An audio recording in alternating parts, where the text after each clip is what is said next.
복된 새벽 기도의 자리를 사모하여 나오신 여러분을 진심으로 환영하고 축복합니다. 사도신경 고백하심으로 새벽 기도회를 열도록 하겠습니다. 함께 고백하시겠습니다.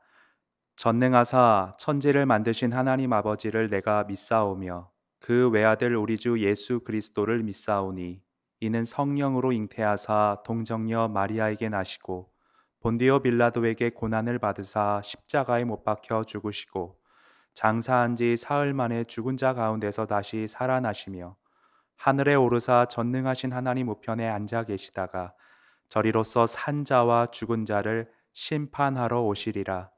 성령을 믿사오며 거룩한 공예와 성도가 서로 교통하는 것과 죄를 사하여 주시는 것과 몸이 다시 사는 것과 영원히 사는 것을 믿사옵나이다. 아멘. 찬송가 151장 만왕의 왕 내 주께서 우리 함께 찬송하시겠습니다.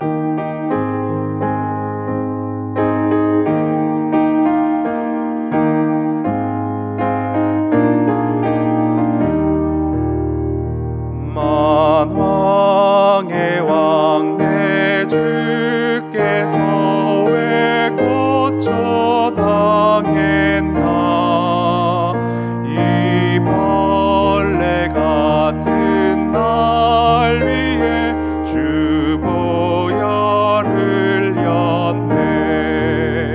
십자가 내가 처음 볼 때에 나의 맘에 큰 고통 사라져 오늘 믿고서 내 눈 밝았네. 참 내 기쁨 영원하도다.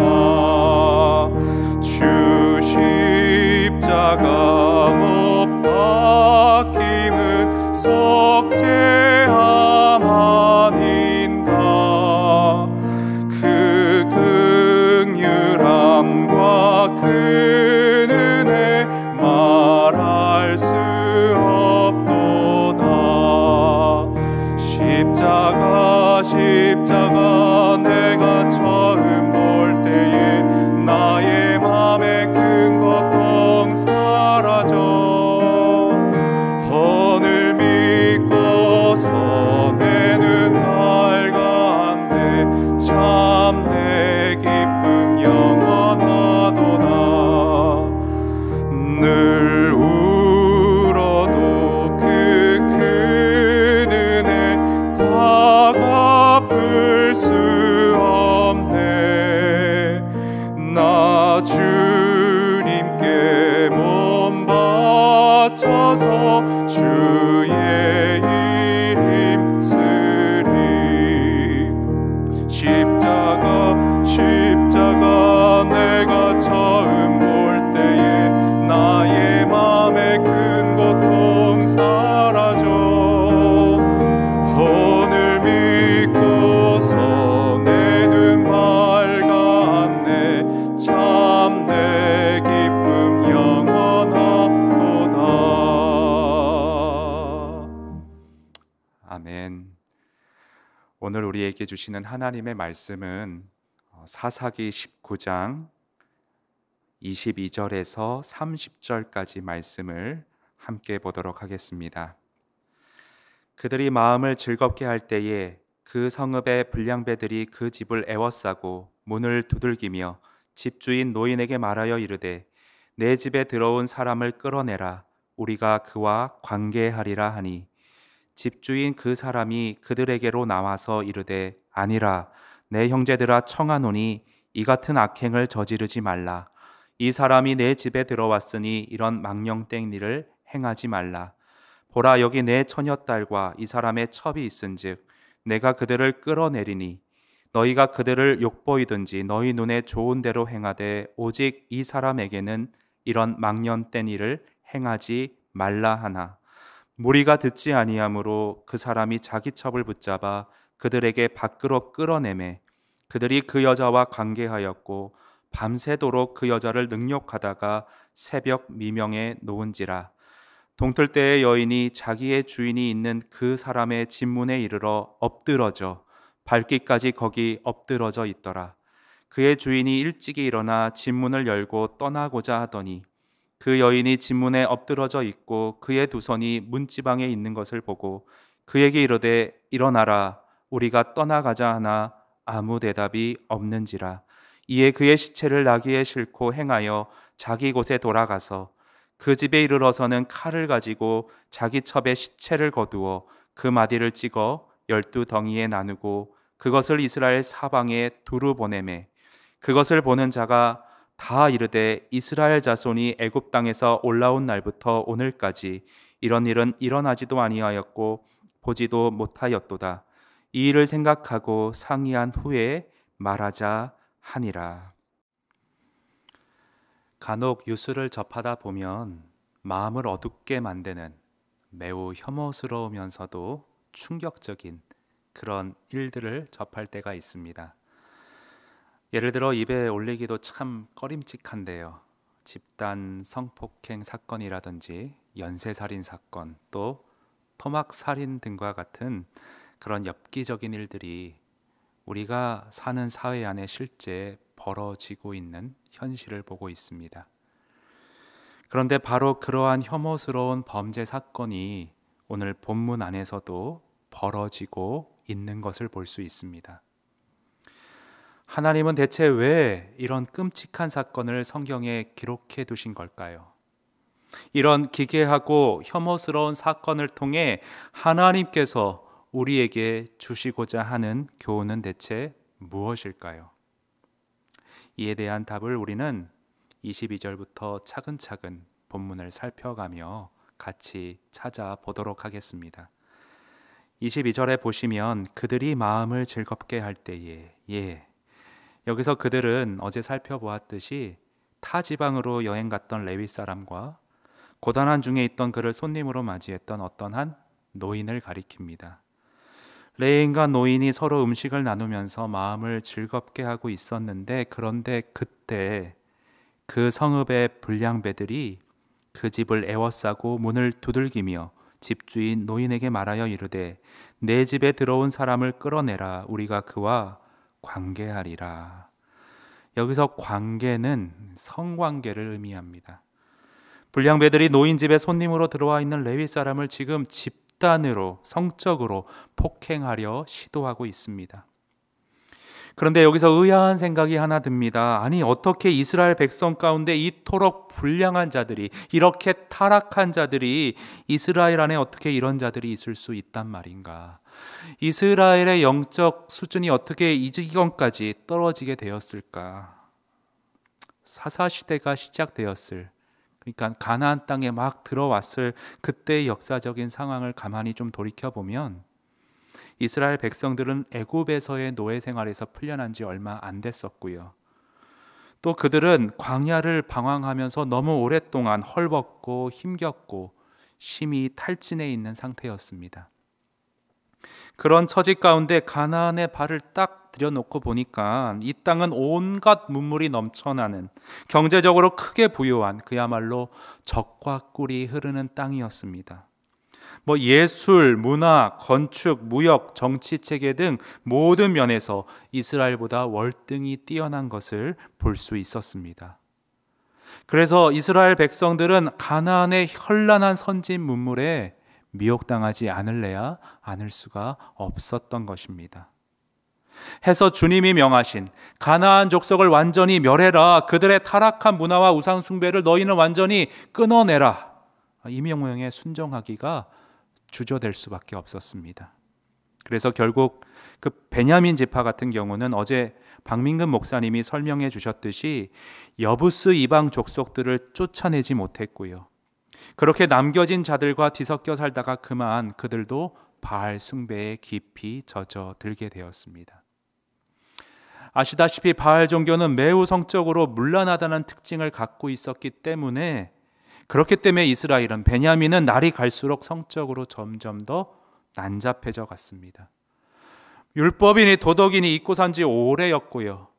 하나님의 백성으로서의 품위를 점점 더 잃어가는 양상을 보였습니다. 그 지파마다 사람마다 정도의 차이가 있어서 그렇지 사사시대 이스라엘의 전반적인 기조는 대개가 다 이러한 수준을 보였습니다. 다시 말해 불량배들 뿐 아니라 다른 사람들도 거의 다 엇비슷했다는 말입니다. 모두가 하나님의 백성으로서의 기품을 상실해 가고 있었습니다.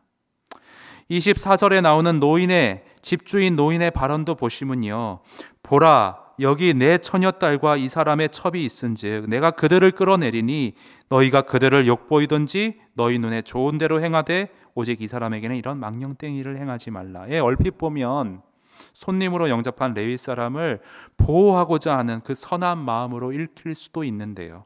그러나 당시 여성을 그 하찮게 여겼던, 그 폄하하였던 그 타락한 문화에 노인 자신이 깊이 물들어 있었음을 24절의 이 비윤리적인 발언을 통해 여과없이 드러내고 있습니다. 그러니까 지금 노인이고 불량배고 할 것 없이 모두가 다 하나님을 등지고 자기 소견에 오른 대로만 살아가는 음란하고 이기적이며 폭력이 난무하는 비참한 사회였음을 볼 수가 있습니다. 그리고 더 절망적인 사실은 이런 사회를 정화시켜야 할 그 목회자였던, 교역자였던 레위인마저도 극심한 타락의 그 이기심의 끝을 보여주었다는 것입니다. 25절에 보시면 무리가 듣지 아니하므로 그 레위 사람이 자기 첩을 붙잡아 그들에게 밖으로 끌어내매. 여기 굵은 글씨로 표기된 부분의 그 원어상의 뉘앙스는요, 이렇게 읽을 수 있습니다. 레위 사람이 자기 첩을 강제로 붙잡아 강압적으로 불량배들에게 마치 물건 던지듯 자기 첩을 내팽개쳤다. 여성에 대한 최소한의 인격적 존중이라든지 배려 같은 가치는 일말의 기미도 조금도 찾아볼 수가 없는 것입니다. 뿐만 아닙니다. 26절에도 보시면 동이 틀 때에 여인이 자기의 주인이 있는 그 사람의 집문에 이르러 엎드러져 발기까지 거기 엎드러져 있더라. 폭도들에게 밤새도록 말로 다할 수 없는 괴롭힘을 당하고서 가눌 수 없는 몸을 끌다시피 엉금엉금 기어오다시피 해서 집문 앞에 엎드러졌던 것 같습니다. 그런데 이어지는 27절 뒷부분을 자세히 보시면 그녀의 두 손이 문지방에 이렇게 문고리에 걸쳐 있었다 되어 있습니다. 아마도 이 가련한 여인은 어떻게든 문을 열고자 안간힘을 썼던 것 같습니다. 그러나 사력을 당해 문을 열고자 했을 때 그때 레위인은 어떻게 하고 있었느냐? 첩이야 어떻게 되든 말든 깊은 잠에 빠져서 문고리에 매달린 그녀의 절박하고도 가련한 두 손을 차디차게 외면했습니다. 그래서 이 여인은 불량배들에게 당한 능력보다도 굳게 닫힌 문간에서 묻어나오는 남편의 그 돌덩이와 같은 냉담함에 더 큰 잔인함을 느끼면서 그렇게 문고리를 부여잡은 채 쓸쓸하게 허망하게 죽어갔던 것으로 보입니다. 그런데 그 충격적인 엽기적인 어떤 그 절정은 무엇이냐 하면 그렇게 죽은 첩의 시체를 12덩이로 토막내서 이스라엘 각 지파에 이 레위인이 보냈다는 것입니다. 옛날 우리나라 조선시대 같은 때에도 대역죄를 범한 극악 무도한 죄인에게 능지처참이라는 극형을 내린 때가 있었습니다. 그러니까 사형수의 시체를 토막내서 각 지역으로 이런 죄를 저지른 사람은 이와 같은 처참함을 당할 수 있다는 경고를 보냈던 것입니다. 그러나 가련한 이 여인이 무슨 그런 큰 죄를 저질렀겠습니까? 레위인은 이런 엽기적인 일을 왜 행했냐? 그 이유는 자신의 이기적인 동기를 채우기 위한 그 딱 한 이유밖에 없었습니다. 그것은 무엇이냐? 토막난 시체를 받아본 지파들을 경악시켜서 그들로 하여금 충격과 분노에 사로잡히도록 선동하기 위해서였습니다. 그래서 군중 심리를 이용한 그 선동으로 이스라엘 각 지파를 연합시켜서 규합시켜서 그 힘을 가지고 베냐민 불량배들을 처단하고자 복수하고자 했던 것입니다. 자, 그렇다면 결론적으로 이 모든 일련의 사건들을 통해 하나님께서 우리에게 주시고자 하는 교훈은 무엇입니까? 그것은 하나님을 등지고 자기 소견에 옳은 대로만 사는 사람들의 사회는 지위와 소속과 나이를 불문하고 그 사이에는 온통 냉담과 잔혹과 혐오스러운 일들만이 들끓을 뿐임을 하나님은 우리에게 경고로서 보여주고 계신 것입니다. 다시 말해, 니들이 나를 떠나면, 니들 멋대로 그렇게 살아가면 이렇게까지 막장으로 치닫을 수밖에 없다는 우리 안에 어떤 경종을 울려주고 계신 것입니다. 오늘 본문이 속해 있는 사사기 19장 1절은 이렇게 시작되고 있습니다. 이스라엘에 왕이 없을 그때에, 왕이 없어서 이렇게 타락한 것이니까 그러면 왕을 세우면 이런 어떤 무질서들이 좀 잡히지 않을까, 정부가 세워지면 이런 문제들이 어느 정도 극복될 수 있지 않을까. 없는 것보단 있는 것이 어느 정도 질서가 잡힐 수도 있겠지만, 그러나 그것도 완벽하지 않다는 것이 역사의 증명입니다. 사울, 다윗, 솔로몬 다 불완전한 왕들이었고요. 그 뒤에 이뤄진 분열 왕국 시대에도 간혹 선한 왕들이 있긴 했지만 역사의 오르막과 내리막을 계속 반복하다 결국엔 전부가 다 멸망하고 말았습니다. 그러니까 인간 정부는 우리의 궁극적인 소망이 되지 못한다는 것입니다. 그것은 차선책일 뿐입니다. 여러분, 그래서 이제 곧 대선이 다가오고 있는데요. 우리 그리스도인들도 물론 국민의 한 사람으로서 정치에 관심을 가지고 투표로서 주권을 행사하는 책임 있는 자세를 가져야 한다는 것이 저의 개인적인 생각입니다. 그러나 중요한 것은 그와 동시에 특정 정치인에게 너무 많은 기대와 관심을 걸지 않는 것이 좋다고 저는 봅니다. 왜냐하면 그렇게 지나치게 기대하고 매달리다 보면 반드시 그 대부분은 실망하게 되어 있기 때문에 그렇습니다. 인간의 역사는 언제나 흥망성쇠를 거듭해가는 불완전한 역사일 뿐입니다. 이 사사기의 메시지는 그런 정부나 지도자에게 우리의 궁극적인 소망을 두지 말라는 것입니다. 당시 지도자였던 사사들도 그 면면을 잘 살펴보면 첫 사사인 온니엘부터 삼손에 이르기까지 시간이 흐를수록 인간 지도자의 결함이 더욱더 적나라하게, 뒤로 갈수록 더욱더 선명하게 드러나는 것을 우리는 사사기를 통해 지금까지 쭉 살펴보았습니다. 얼마 전에 살펴보았던 그 삼손 같은 경우는 이상적인 지도자에 한참 못 미치는 안쓰러운 모습을 우리에게 보여주었습니다. 사사기는 이러한 인간의 한계와 결함을 지적하면서 우리를 최종적인 안식으로 이끄실 우리의 궁극적인 구원자 예수 그리스도 그 한 분만을 더욱 열망하고 갈망하라는 메시지를 주고 계십니다. 다시 말해 우리의 궁극적인 소망은 오직 참된 왕이시며 우리를 최종적이고 완전한 구원으로 이끄실 수 있는 유일하신 분, 오직 예수 그리스도 그 한 분만이 우리의 참된 소망이라는 것입니다. 그러므로 예수 그리스도만을 소망으로 삼는 우리는 복음에 사로잡힌, 복음을 위한 그런 헌신자들로 이 복음의 은혜를 흘려보내는 복음의 통로로서 살아가기를 힘써야 한다는 것이 오늘 혐오스러운 사건을 통해 주시는 하나님의 교훈이십니다. 지금까지 말씀드린 이 모든 교훈들을 망라하여서 요약해 놓은 그 로이드 존스 목사님 말을 인용함으로써 오늘 설교를 끝맺도록 하겠습니다. 이 세상은 정치가들의 손에 있는 것이 아니라 살아계신 예수님, 부활하신 그리스도의 손에 있습니다. 이것이 복음의 메시지입니다.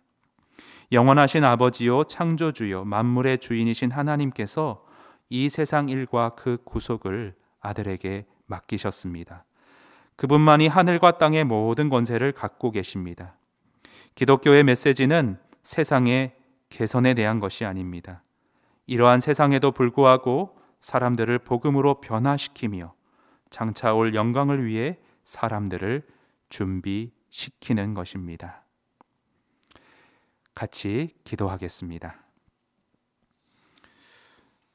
우리의 유일한 소망이 되시는 하나님 아버지, 우리 속 안에는 본래 의로운 것이 없고 선을 행치 아니하는 속임과 악독만이 우리 안에 가득한 소망 없는 그 죄인이 바로 저희였음을 고백드립니다. 오직 예수 안에 있는 속량으로 말미암아 하나님의 은혜로 값없이 의롭다 하심을 얻는 것만이 우리의 유일한 소명임을 고백드리며 복음의 그 은혜를 전심으로 찬양합니다.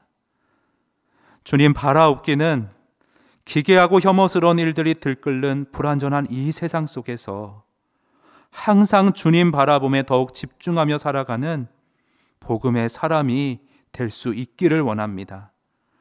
더불어서 한 번밖에 없는 우리의 소중한 인생, 오직 주를 위해 살아가는 복음의 은혜를 흘려보내는, 그렇게 복음의 통로로 쓰임받으며 살아갈 수 있도록 우리를 늘 복음의 능력과 감격으로 사로잡아 주시옵소서. 예수님의 이름으로 기도드립니다. 아멘. 이 시간 우리 들은 말씀 생각하시면서 기도의 보좌로 나아가도록 하겠습니다. 두 가지 기도 제목을 드리겠습니다. 주님, 우리에게는 차선책인 정부가 필요합니다. 우리를 긍휼히 여기셔서 코로나로 어려운 현 난국을 잘 극복하고 나라를 안정되게 이끌어갈 수 있는 지도자를 세워 주시옵소서. 우리의 궁극적인 소망은 오직 예수 그리스도에게만 있음을 고백합니다. 한 번밖에 없는 우리의 소중한 인생을 오직 주님 바라봄에 집중하게 하시고 우리 전 생애를 복음에 사로잡힌 헌신자로 주를 위해 살아가게 하옵소서. 우리 이 기도 제목 가지고 주님 앞에 나아가 기도하도록 하겠습니다. 함께 기도하시겠습니다. 우리의 유일한 소망 되시는 하나님,